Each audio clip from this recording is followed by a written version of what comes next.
Hello again, friends, and welcome to another fine edition of 151. My name is Adam, and I am joined by a man who puts the ho in homicidal. Ho, ho, ho. Ladies and gentlemen, his name is Justin. Hey, how's it going? Good, good. This is 151 The Show. You can find us on Facebook, Twitter, and Instagram, all at 151 The Show.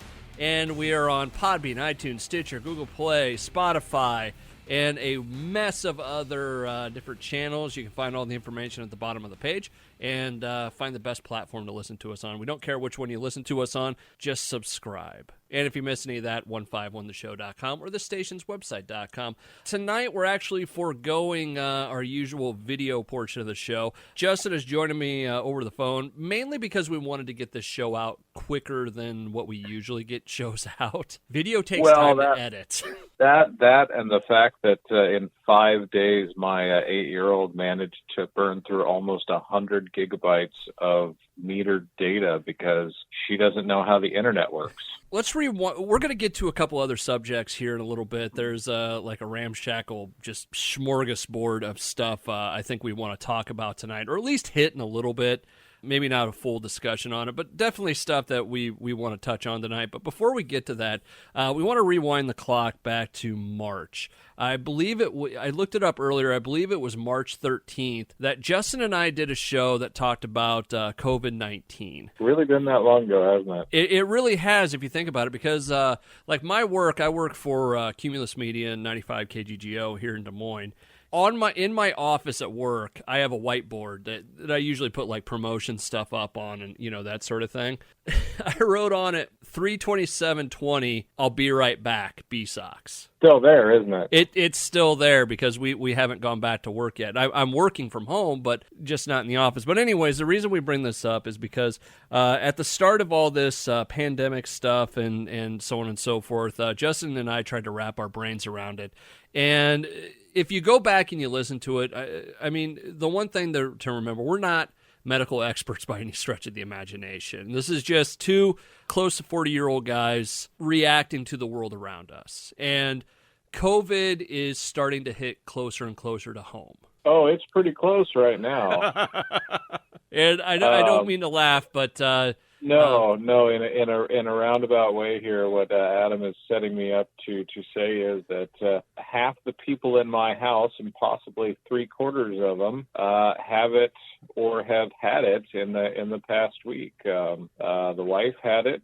My oldest daughter has tested positive, and the youngest one, the 3-year-old, we haven't had her tested because she's young enough that there are very rarely, symptoms. The one day that she was symptomatic that she might have tested has already gone, and they tend not to test positive when they have no symptoms. Yeah. So I'm the last man. I'm the high risk one, and I'm the last man standing. Have you tested for it yet? I've tested a couple different times, actually. The swab up the nose, and I will give them credit for, it's the same test as the influenza, a true influenza swab, where they take that little, what looks like the drain hair clog remover tool and shove it in the back of your nose. Same thing as influenza. I've had that, half dozen times over 40 years, probably. I have never got it in both nostrils like I did. That's their policy. You talk about effective. Oh, it was, well, it gets better. Yeah, it was in, it was out, it was back in, it was out, then it was in the other hole, in, out, and then out. If someone joined us right there, they have no idea what's going on. Right. Zero. Right. And I felt like she should have given me a kiss on the neck afterwards, possibly bought me dinner, and I only hope to God that my proctologist is not as thorough as what this lady was. And it was negative. At the same time, my daughter was positive. Now, that being said, that test was taken on Saturday. The wife was down essentially for a week. Fever, bedridden, absolutely could not get up out of bed, couldn't do anything. Yeah. But I can tell you the lag time of her getting, because she got tested twice, once on a Friday and once on a Monday. The Friday was rapid screens, and that came back negative. Now, on Monday, she got her positive, or she was tested again, got her positive on Tuesday. Well, I can tell you she was probably positive on Friday, but because she had a negative test, We slept in the same bed on Friday night, on Saturday night, on Sunday night, on Monday night, and then she got her positive about the time that her fever kicked in. And each night she said no. Right. She was sick. Believe me, there was none of that. There was none of that. I mean, yeah. So, and then when she went, back to the bedroom and we got her isolated off, I was in contact with, my children 24/7 there for a week while one or both of them was positive. And yet, like I said, not only did I have a negative test as of last Saturday, yesterday I went in and had one of the antibody tests to see if I've, had it in the past. Yeah. Or maybe had a mild case and struggled through while she had her severe case. No antibodies. You just can't win. And I guess maybe I have a different perspective, knowing that I'm a high-risk individual, knowing that if I get it, it may be bad. Well, what did when you called me the one night, you were like, this thing was designed to kill people like me. Right. But the dude doing the antibody test, he's like, good news, you haven't had it. And I'm like, no, I'm alive. It's bad news that I haven't had it. I'm like, that would have been the good news. Hey, you have antibodies. You're effectively, at least temporarily immune. Come on, if you suddenly found out that, oh no, you're already through. It was no sweat. You've already passed. You're already done. Test's over. You're immune. I mean, that's great news. Yeah. You got a weird attitude about this. We've never had to test in all this time. We've never had to do a single test, and we've never done the antibody test.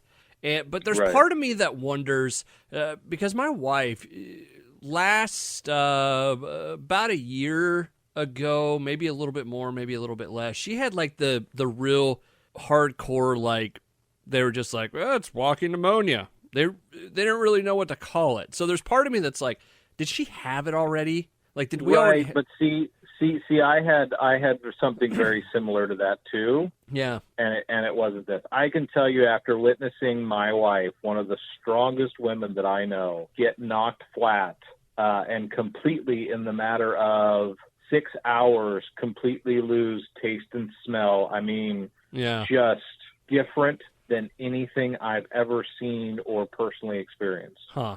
I mean, I really do. If you wonder whether you had it, you probably never did. It seriously does seem to be either completely asymptomatic or it. Short of my buddy Travis, who I think had it for symptoms for 18 hours, and by day 2 he was calling me going, okay, well, I'm better now. What the hell do I do with the rest of my enforced vacation here? Well, that's kind of the thing that another buddy of mine who we were talking about earlier, he lives up in Duluth. He texted all of us today, and he's like, our kid has it. Right. It's just, you never know when this thing's going to hit, who it's going to hit, and where it's going to come from. Well, and the math on it, quite frankly, is interesting, because let me describe you. Our family falls, and he would too, our family falls under scenario 5, which is basically a sequential infection among family members that cohabitate or caregivers. Okay. Right? Let's say Tommy and Jack are father and son. Okay. Tommy, the kid, has symptoms maybe has a sore throat, and 3 days later goes and gets tested. So let's use some real world math here. I'll start. Okay, so let's go back to today, December 2nd. Tommy has a sore throat. Now on Saturday, Tommy's sore throat really hasn't gone away, and Jack's going to go in and have him tested. So now it takes until, let's say, Monday the 7th before they get results and it's a positive. Yeah. Jack's now had 5 days of exposure. Tommy is in day 5 of 10 if he's actually been sick. So CDC, health departments, whatever, will clear him after 10 days. So the following Saturday, as of 12, as long as little Tommy's been fever-free for 24 hours, he's good. What did you He can call go back these to again? school. Tommy and Jack, I think. No. What did you call this? You fit into category COVID math. category 5. Category 5, sequential infections. Okay. So here's the thing. If Jack, his dad, on the 12th, on Tommy's last day, isn't sick, because the 12th would be his last day of exposure, he has to quarantine, quote unquote, for 14 days to see if he's infected, i.e. the 26th. Mm-hmm. So everybody talks about a 2-week quarantine. It's not. If you're in a house where you're sick or you have multiple people, it can stretch out. So Jack's quarantine or isolation period or isolation/quarantine started on the 2nd when Tommy got sick. It's going to go through the 26th. Now, let's say Jack and Tommy have a mommy involved, okay? And Mary Sue didn't get sick, but she's also hanging out in that 2-week period out to the 26th, okay? So on the 24th, day 12 of her incubation period, she gets sick. So they've got 10 days where Jack, unless he's been managed to completely isolate away, if he's still stuck in that house and now has to continue to take care of Tommy, who has some immunity to his mother, but he has to continue to take care of her because she's got nobody else, then once she gets through her 10 days, that'll be the 3rd or 4th of January, and her last day on the 10 day that she's sick, as long as his fever breaks, guess what? He starts another 14 days. I really should have used my kid's whiteboard when you were explaining this. Right? So now we're into the 4th of January, and he's got till the 18th of January before he's technically clear. So what started out as a 2-week quarantine on the 2nd of December has now stretched out into almost 7 weeks. That's scenario 5. That's sequential infections. That's the nightmare scenario.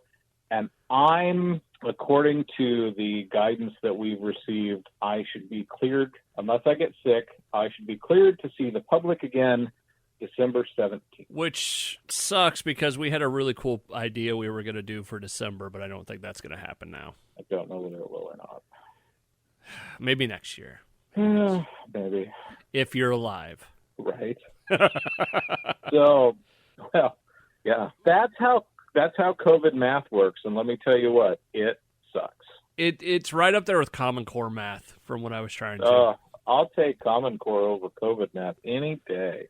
This is 151. You can find us on Facebook, Twitter, and Instagram at 151 The Show. We're on Podbean, iTunes, Spotify, Stitcher, TuneIn, and so many other channels. If you miss any of that, head over to 151theshow.com or this station's website.com.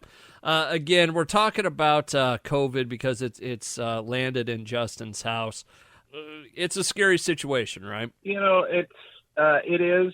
Part of me over the last couple of weeks has been waiting for the ball to drop so much, or that other shoe to drop, so to speak, that at this point I'm just like, come on, either get sick or let me go. You know, I don't handle isolation well. No, that's kind of and forced inaction very well. But here we are. So well, what was crazy, and for those of you that are outside of Iowa, our numbers went up dramatically during the month of November. They really, and pre-Thanksgiving, it was kind of insane. Yeah. How they jumped. But personally, me, the kid, was going to school every day. Everything was fine. My work, like I said, at the radio station, they were going to let me start going back in to do shows and, not from home. And within the matter of a week, all of that got shut down. Right. Like the kid, they went complete virtual learning the last 2 weeks. They're just going to be going back to hybrid this coming Monday. So, well, and I feel for my daughter because it's not bad enough that she got the enforced time off, missed out on the stuff leading up to their Thanksgiving break. Yeah, more time off after Thanksgiving, but because she's got it, but she's not sick, she's still got to do virtual school every day. Oh, really? Yeah. No, well, we're not letting her skip out on. I mean, there's no reason that she can't do it. She feels just fine. Yeah. So even though she has the Rona, she's still got to go to school every day virtually. Poor kid. Oh, wow. And like my buddy who lives up in Duluth, there's no telling if he's going to get it, but his work, it's like automatically mandatory 2 weeks off. Now he's getting paid for it, so it's not as big of a deal. And he actually said they might send him a computer and he might do like data entry stuff from home.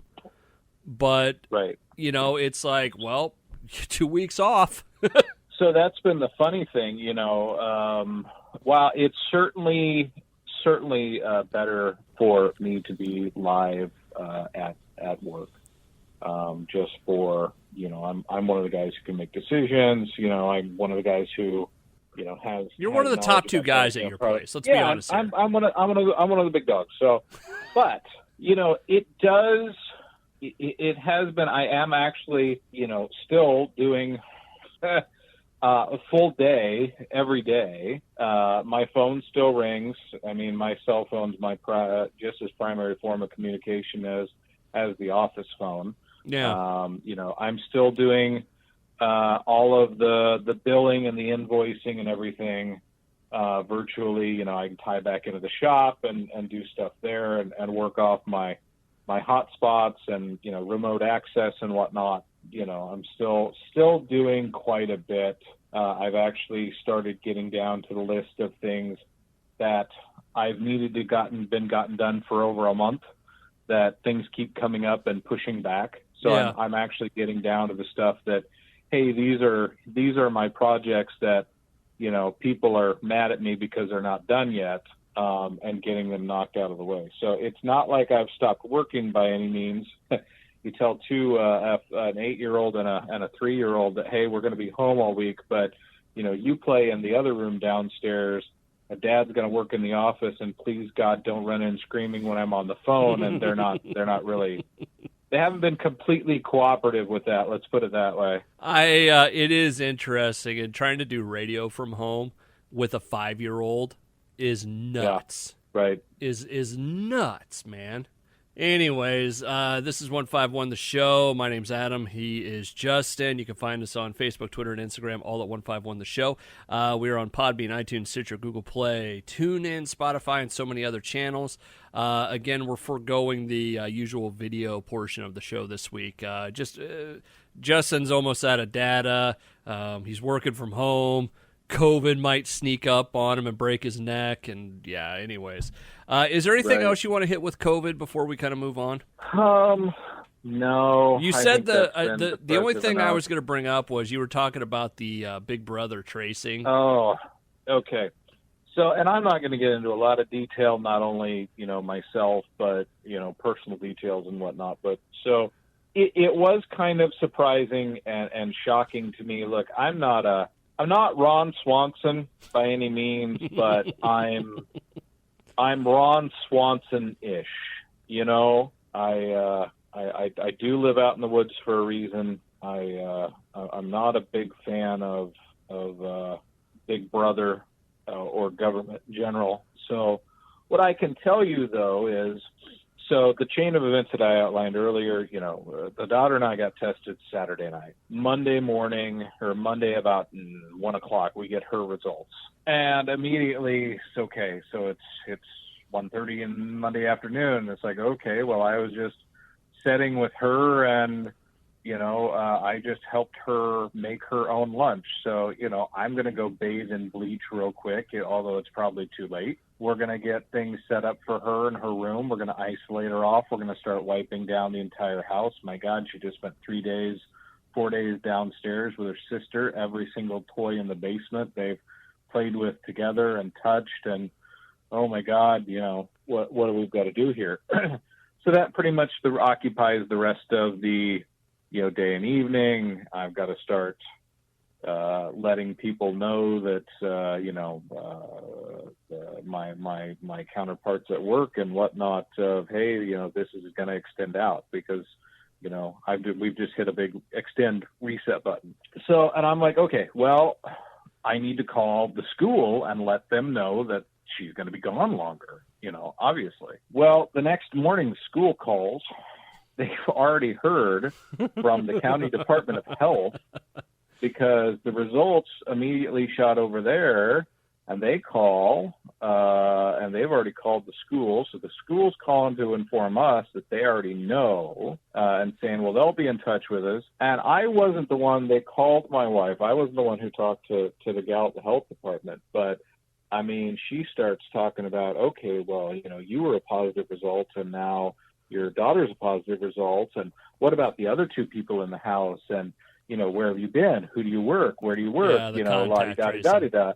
And it's like, oh my God, number one, you everybody who lives in this house. I can't believe that, the Department of Health. Number two, as we started talking about this, it did make me think about, I wonder how HIPAA is written, where they got to call the Department of Health, and maybe it's suspended in something like this, but I am kind of curious about that now. I may have to look that up. God, I don't even know. Yeah, right? You want to talk about, freak you out Big Brother stuff. I mean, it was just like, alarms went off in an office somewhere. We've got another positive result, and they started pulling, detailed histories on us. And I imagine, one of those GPS satellite maps, like on the big room, in the big situation rooms, like in the movies, came on, and they started real-time tracking us through my cell phone or something.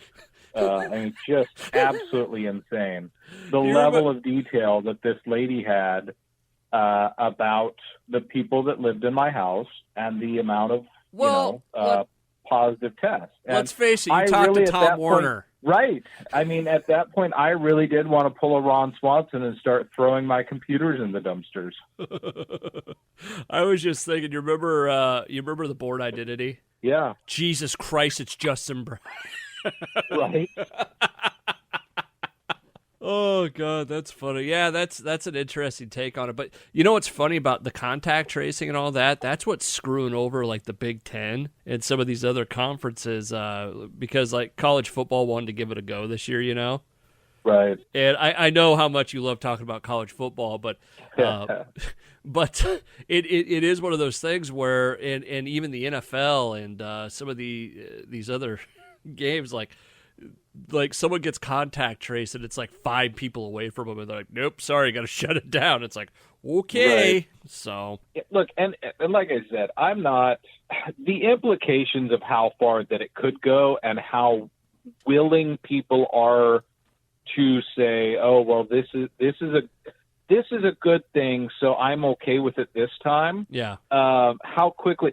Look, let's put it this way. For anybody who thinks that any of this is a good idea, I guess, when was the last time you saw them go, well, we accomplished what we wanted to do. We paid for this chunk of road, so let's take the toll off. I don't know. That's never happened. Once a toll road, it's always going to be a toll road. Oh, good times. So does that kind of wrap up the COVID stuff? I think we're done with COVID. Okay. And again, just to so everybody knows, we're just two guys reacting to this. I mean, neither one of us are experts. Please don't take what we say too serious.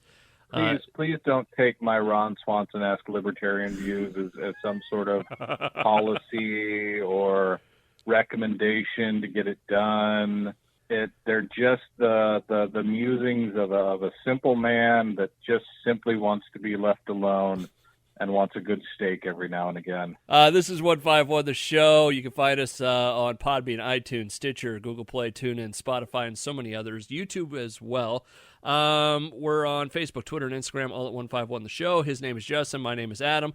As we get into more of the nerd-based stuff that we usually talk about, we got a lot to get to in a short amount of time here.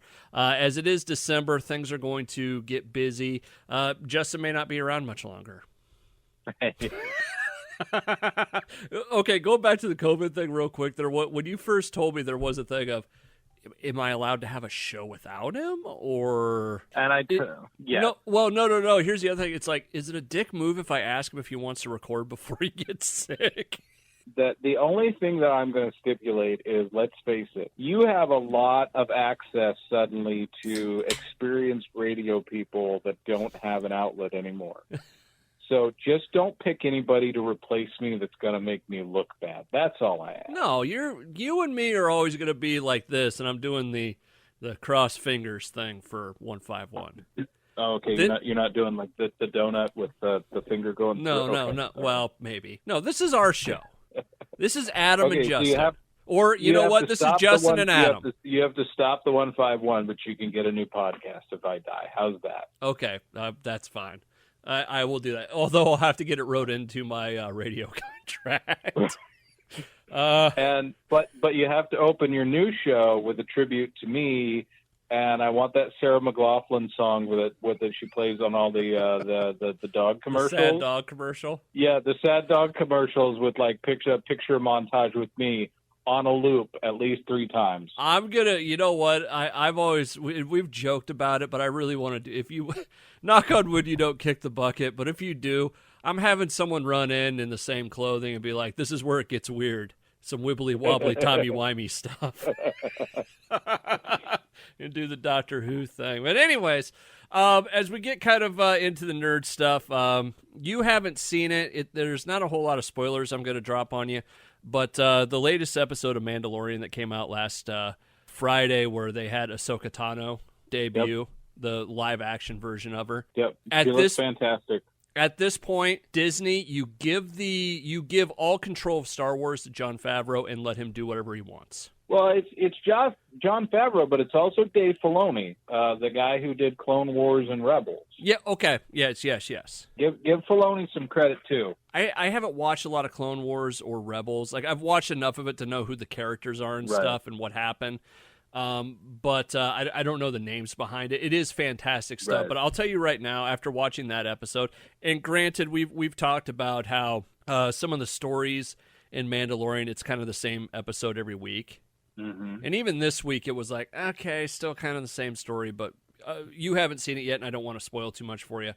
But after seeing that and what the service they did to Ahsoka... Well, at the end of the day, I mean, the entire premise of the show is essentially an Old West wanderer, and Baby Yoda's kind of like his dog. It is, but... And they'll get there eventually, but hijinks will ensue and distractions will happen every single time. What I'm getting at more is the people you put in charge of the movies, take that power away from them. Right. Favreau and the other dude, Dave Filoni, they get it. Right. That's the difference between it. When I watch that, and when they say, there's been the argument about, we need to get rid of the Skywalker, thing, and storyline and all this.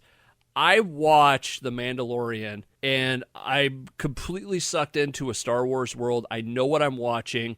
I'm not looking at something different. I'm not being force-fed, Rey or some of these other characters. That's some dude we've never heard of before with a pretty insignificant tie to the original Star Wars movies feels more Star Wars than what they're putting out in the movies. Yeah. If Jon Favreau did and Dave did a Star Wars movie, I would almost guarantee right now that it would be better than any of the new trilogy, hands down. Agreed. And just reading some of the stuff this week, I love that they're talking about and playing with the idea of bringing back Anakin as a Force ghost and telling more of that story. The talks about someone getting ready to play possibly Ezra. Okay. Did you hear the even bigger one than that? No. So Sebastian Stan. Oh, yes, I did. Better known as the Winter Soldier from the Marvel Universe. If you ever, to all you listeners out there, if you are not aware, the pictures of Mark Hamill and Sebastian Stan at the same age, side by side, go to the Google box right now. Literally all you have to do is type in Mark Hamill, Sebastian Stan, pick the first image results, and take a look. And they're not twins. They're clones. But they could easily be father and son or brothers. And there is talk of Sebastian Stan playing an age-appropriate Mandalorian, Luke Skywalker, and by God, he fit the bill. I'm A-okay with that because they haven't. I am too. It's just one of those. And so often we bring up Star Trek and Discovery and all that. What they're doing in Mandalorian is what I wish CBS would figure out for Star Trek. Right. Where it's totally Star Wars. Right. It totally is, and when they do fan service, it's not where they beat you over the head with it, or when they bring in elements of the Clone Wars or Rebels or whatever. They actually do Ahsoka the way you think she's supposed to look. They don't take, hey, let's add more horns to her, or you know what, we're gonna change it and make the Enterprise look like a hot rod. Here's all you got to do is, you know what I'm saying, though? If you tell a good enough story and you use a character that is maybe a little obscure, tell a good enough story that people want to go read the backstory and find out more. Don't spend 20 minutes changing the story to make it work, or to change it to fit it and shoehorn it in. Make it interesting enough that people go look it up and find out, or they go, okay, well, I never really got that because they didn't. You know what I mean? Let it be on them. They even did her lightsabers right. Right. That we didn't change it because we wanted to. We went back and we took her straight from this story. We dropped her in this other story. It's so well done. It really is. And I've been kind of stuck on it. And I think it was great. I really did, and my hat's off to them because that was such a good episode. It was such a good introduction to a character, and they get it. And I'm not sure that some of the other people at Disney get what Star Wars is supposed to be, but they do. And just for all of you out there, the reason that I have not seen it yet is not due to anything other than my daughter Savannah was a week behind on it, and I was letting her get caught up because I knew it was such a big reveal with Ahsoka and Baby Yoda and what we were going to find out, that I wanted her to get caught up. And then she got a positive diagnosis and we had to separate and haven't been able to watch it together. And then earlier this evening, I walked by her room where I set her up some TV so she could keep herself entertained, and the little watching it without me. That's wonderful. I've been betrayed by my heir, by my firstborn. I've been completely betrayed. Sold me down the river, and she's now seen it, and I have not. Oh, go watch it. It's really good. This is what I probably will right after we get done here. There you go. We'll wrap things up so you can get to that. This is 151 The Show. You can find us on Facebook, Twitter, and Instagram, all at 151theshow.com. We're on Podbean, iTunes, Stitcher, YouTube, Google Play, TuneIn, Spotify, and so many others. Just a couple real quick hits. You got your Xbox, which we'll dive into that fully at some point. But so far, what are your thoughts on it? I did. I'll give you a whole story. I'm going to do some review here as I've lived with it. Unfortunately, my first 4 or 5 days here, or whatever, have been again with limited data, with limited internet. I lucked out on Wednesday, and I happened to refresh the GameStop tab just as they were apparently coming back without any announcement. Got it. Actually, it's set, basically in processing for almost 72 hours, all of Wednesday, Thursday, and Friday. And then Saturday morning at like 1 o'clock in the morning, my phone dinged, and it was my FedEx app actually telling me that it had shipped and that it would be there on Sunday. And I had it in my hands by 11 o'clock Sunday morning. I was just picturing you, the phone dings in the middle of the night, and you sit up like the Undertaker. Right. Well, or what's the healing chamber in Star Wars? The what? The Bacta chamber or something? Oh, Bacta. Yeah, Bacta. where yeah. Well, with all your ailments, I come up out of the goop. No, I was on the couch. Believe me, it didn't take much to wake me up. So Oh, that's awesome. All right, so we'll wait on you so you can get a good read on that. The overall view of it is I do love it. I love the remote play features. As far as the speed, the daunted, vaulted speed, it is about as fast as my high-end work PC. So I'm very happy with it. I'm maybe not as blown away as what some other people have been because I've already been used to that.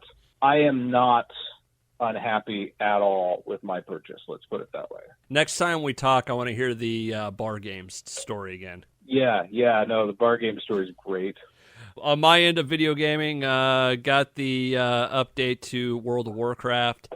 I have completed up to level 60. So you're topped out again. Yeah, I'm topped out, but I'm not. That's the thing. It's what's bad about it, and if I'm sure there's people that get this. By the end of an expansion, you're so high-powered that there's really no situation that you can get dropped into that you're really kind of scared of. Right. I hit Unless level it's 6. like a multiple man raid or something like that. Yeah. I hit level 60 on this, and I'm just getting worked by everybody because my gear is so weak at the moment. But dungeons so far have been very cool on the game. The leveling process was pretty easy. It probably took about 10 hours of total gameplay. I'm just getting into the Covenant system, which it's a new name for something they've been doing in the last couple expansions. I'll have a better report down the road once I play a little bit more. But yeah, I'm just poor Calder is just getting worked by everybody right now. So, a couple other quick hits. I want to finish with the book stuff, but hey, did you watch the last couple episodes of Discovery? Yeah, I'm caught up. Did you see the new Starfleet headquarters? I did. Did you see the thing about the Starfleet headquarters? Apparently not, because I'm not sure I know what you're talking about. Somebody pointed this out. I can't remember where I saw it today, but it was a whole joke with Beverly Crusher. You remember the episode where she got caught in the warp bubble that Wesley creates? Yeah. The diagram in that episode is the exact same. It has the exact same look as the bubble that the new Starfleet headquarters is in. And someone goes, "I've seen this before," and they keep going back and forth between it, and I'm like, okay, oh, that's weird. At this point, they're 800 years ahead of what we are, even in Next Gen and at the end of the timeline or Picard. So, let's face it, they're basically pulling things out of their butt right now. That there's no amount of technobabble to explain, and just calling it living matter and magic and going on. Yeah, so. I will say I really like their tribute to Aaron Eisenberg. Eisenberg, yeah. Eisenberg class ship called the Nog. And then and I can't think of what the kid's name is, the kid who died from Star Trek, Chekhov. Yeah, Anton Yelchin. There it is. They had a tribute to him as well. And I thought those were both very well done. And it was really damn nice seeing Leonard Nimoy back on the screen. Although, and I kind of get where people are coming from, where they basically said, well, he's so great because of you. Right.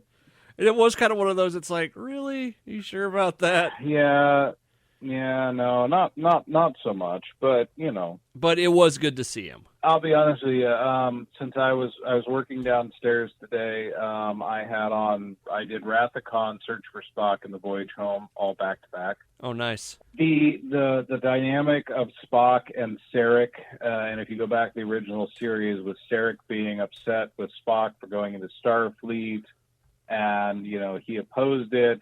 And he was not violently, but he was very adamant, had not spoken with Spock in the light of this backstory that they've created and his previous experience with Starfleet and losing Burnham. It kind of works. Yeah. It's believable. It's plausible. There's plausibility. Okay, I'll give you that. It's kind of like it's almost kind of like the Rey thing in Star Wars, where I feel like I'm being forced to like Burnham. Like there are parts of Burnham that I like. I like in a couple episodes ago where she's just like, "F and I'm going to go save this dude. Right. You know, I am a little bit trying to figure out what happened. Well, a character we were introduced to that didn't understand human emotion, having been raised on Vulcan, now cries every single episode. You know what's funny about that? I don't want to say I never paid attention to it, but it started popping up on Facebook and Twitter and stuff, and I'm like, they really do cry in every episode. Every episode, it's her crying about something, and how every single one. And you know what? Since they're like 930 years in the future, Ensign Harry Kim is just rolling over in his grave at this point, right? Because of Tilly being, "Hey, Ensign Tilly, you're now first officer."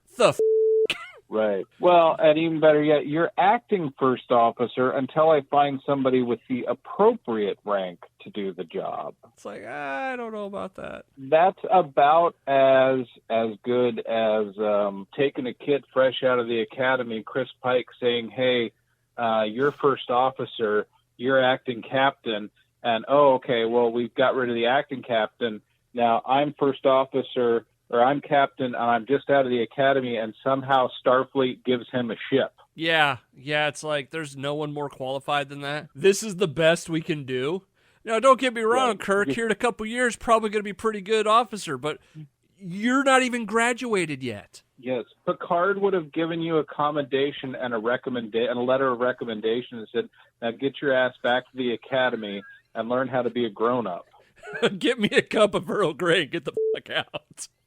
Right, exactly. Oh, God. What was the other part that I saw? Oh, now people are predicting that Burnham actually caused the burn. Well, her name is Burnham. Yeah, it was kind of joking about it, but then you start thinking about how they've done everything in Discovery so far, and it's like, yep, she caused it. I don't know what she did, but she caused it. Right. Imagine this. If you could get someone that understands Star Trek the same way that Favreau and the other guy, Dave Lynchpin or whatever his name is. Filoni, there it is. Sorry, I couldn't think of it off the top of my head. It's like baloney, but with a F. Filoni. Anyways, if you could get two people like that understood Star Trek the way they understand Star Wars, and imagine what Discovery could be then. What we were hoping it was going to be from the very beginning. Yeah, seriously. The Orville. Oh, that's wonderful. As we wrap things up tonight, I do want to. I got to tell you a quick story that has to do with a book we both read, and then I do want to stop on Ready Player 2. Unless do you have anything else you want to hit on tonight? No, I'm good. Just a real quick thing. The last Harry Dresden book, Battleground, right? Yep. Did you got the post stories he put in, right? Like the Night Before Christmas one. Oh yeah. So you remember I actually did something from the Dresden Files to my kid today. Okay. So we since we've been working at home, we've been drinking more and more coffee, my wife and I. Yeah. And I asked Jace, my son, I go, "Do you want coffee?" Get Jace hooked on coffee. Well, he was looking at it or something. He always says he gets his own coffee, but he fills his coffee cup with water. So I did the thing today from the Dresden Files where it was mostly milk, but like a spoonful of sugar. We put some of my wife's peppermint, creamer in it, and then like a splash of coffee. And he thought he was king, man. So you basically made him an incredibly weak latte. Yeah. I mean, dude, it was such the tiniest splash of coffee. But I really did think of you when I did it because of the Dresden Files thing. Because that's totally where I got the idea from. Was that scene in I forget which one that it is. It's the Night Before Christmas or whatever it is. So. Yeah, but that's awesome. Book wise, I'm trying to think of who wrote Ready Player One. Ernest Cline. That came out. God, that came out years ago, didn't it? It's been a while. I mean, the movie was several years ago now. I think of everything he's written so far, Ready Player 2011 was good when it came out. Armada was the same vein, but different enough that it was enjoyable. And I've really been looking forward to Ready Player 2. Okay. And he also wrote Fanboys. I don't know if you saw that really? or not. That was Yeah, him and Adam Goldberg wrote Fanboys, and It's a for really me, good movie. Fanboys is one of the best movies. I mean, just out there. It's a better Star Wars movie than what Disney's put out. Yeah, for the most part, absolutely. But anyways, so Ready Player One got its movie adaptation in 2018, which it was okay.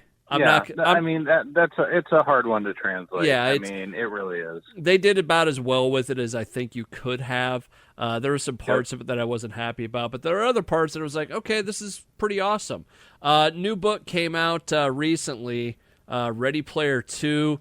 To me, it sounds like, hey, we're going to have a kid, but it's not that, right? No, it's not. It's basically, long story short, everybody, if we're going to assume, what happened at the end of Player One, the good guys won, the bad guys lost, and they won the quest, got everything they wanted to. Well, where do you go from there? You basically start that as a starting point, turn your main character into just completely regress them. All the character growth that you got in the first book, let's take that away. Let's make them worse. And let's continue to make 80s pop culture references. Let's send them on another quest, essentially for the same thing, except along the way, let's be very, very 2020 about everything and talk about how it was that you actually liked this stuff in the first place, because now we're looking at it through the lens of 2020. Like, what's an example of that? An example of that is, much like in the first book, they have all these sections and planets, and in one part they have one dedicated to Prince. Yeah. And all of the way through the stages sounds like a very cool place to be. It's shaped like the Prince symbol. You can go basically walk down any street and go into a venue where he played and see the concerts and whatnot. It figures into a quest of extremely overdone. My God, there's nobody on earth that would actually know this much crap about all these different subjects. I don't care how big of a nerd you are. If you knew all this stuff, you wouldn't be able to function in society. And then they spend a page talking about how Prince was awesome for being Prince, but then later on when he got religious, how that invalidated all of his work and how terrible a person he became when he became religious. Okay. That is a common theme throughout the book. Okay. Yeah. Basically, oh no, this person isn't great because they were like this, or this thing isn't great. We're going to spend 50 pages in a fictional world of Shermer, Illinois, but because Bender was a high school student in the 80s and used certain derogatory words, now through the lens of 2020, that character's, that's a terrible person who deserves bad things. Yeah, I don't know if I'm like, there's part of me that wants to read it, but now it's like, I don't think so. I'll just wait to be disappointed by Jim Butcher again. Exactly. Or let's meter the disappointment out a little as we go. Let's not try and do it all at once.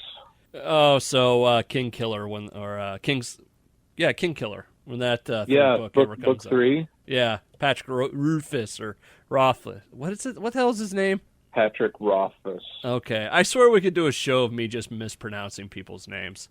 Seriously, honestly, think that dude has written himself into a corner and is never going to finish it. Patrick? Yeah. Unlike, who's the dude that did Steelheart? Sanderson? Yeah, that dude just it's fiction. Yeah, Sanderson just released the 4th book in the Stormlight Chronicles at like 1,000 pages or something like that. Okay, of all these authors, which one do you think that you talk to? You just go, I don't ever want to talk to you again. Like you meet them and it's just of any of them that we've talked about so far tonight, or just in general. I don't know. It's just one of those things where like you take a guy like Brandon Sanderson who just craps out books left and right, right? Right. Or what was the joke from? Was it The Simpsons that it was like Stephen King? He's like, what about a haunted mouse for a computer that kills it? Right. Like some of these people you got to come across and be like, I don't know about them, you know? I think Stephen King wrote some really, really good stuff, but Stephen King writes, Stephen King can sit down in an afternoon where somebody's like, okay, let's brainstorm some ideas for story writing, and they'll go into opposite rooms, and the guy will come back and say, okay, I have this rough outline, this, and this. And Stephen King will take that and 3 hours later come back with 200-page books about 3 different variations on that same thing. Yeah.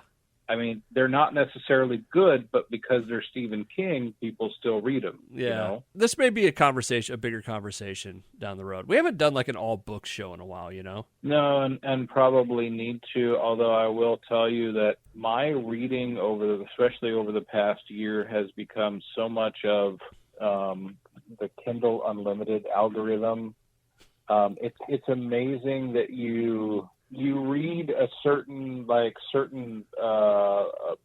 in a category because the title or cover or something or the synopsis looks good, and then you get 37 more recommendations based on that, and you pick one of those, and pretty soon I went from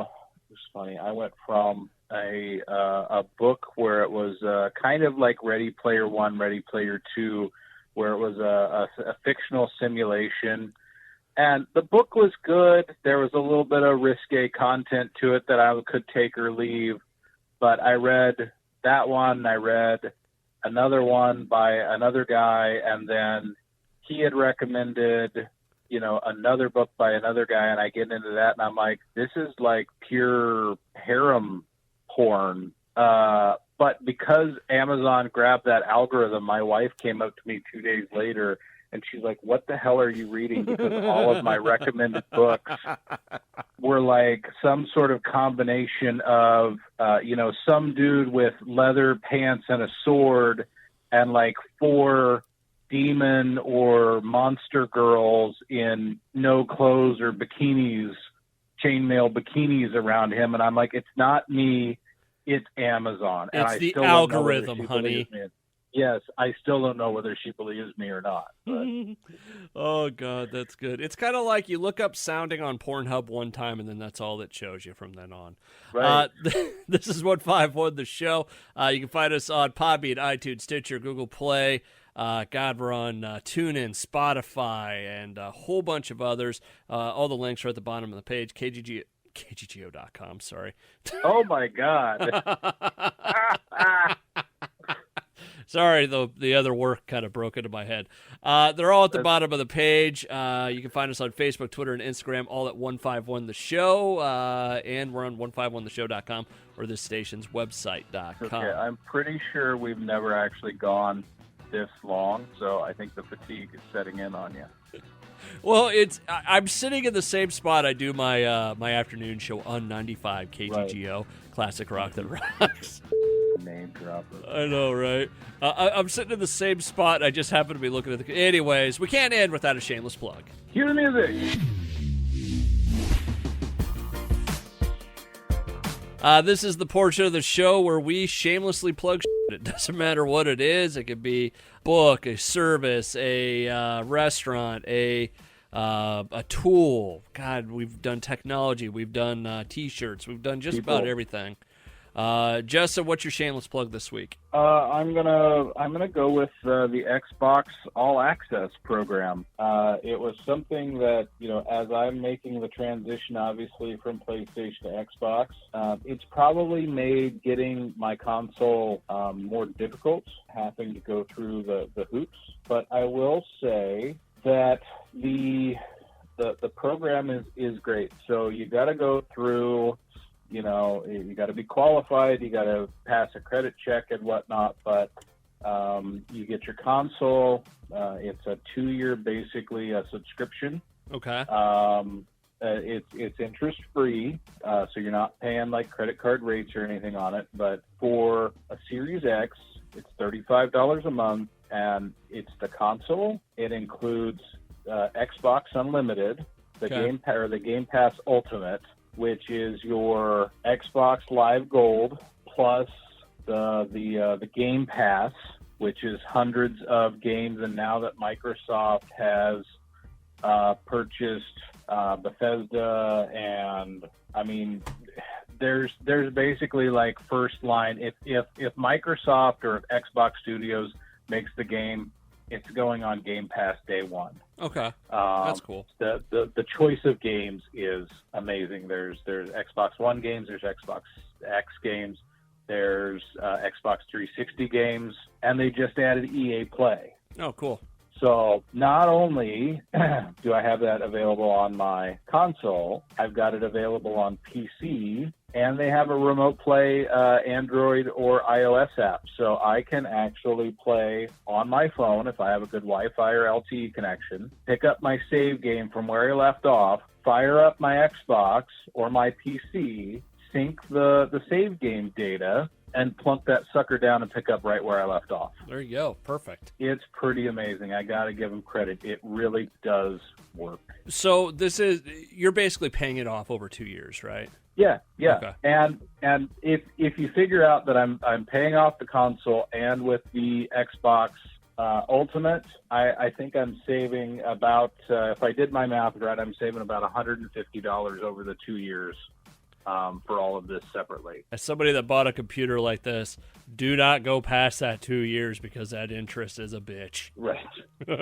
Well, this is interest free. Microsoft is financing it. So. Mine was too until the 24 months was over.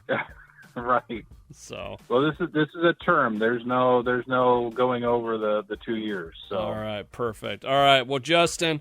As we wrap up tonight, hopefully you and your family are doing well, and the COVID does not strike any more than it already has. Right. So go watch Star Wars, or I should say watch The Mandalorian, and we'll talk to you next time, okay, bud? All right. Sounds good, buddy. Goodbye. Bye-bye.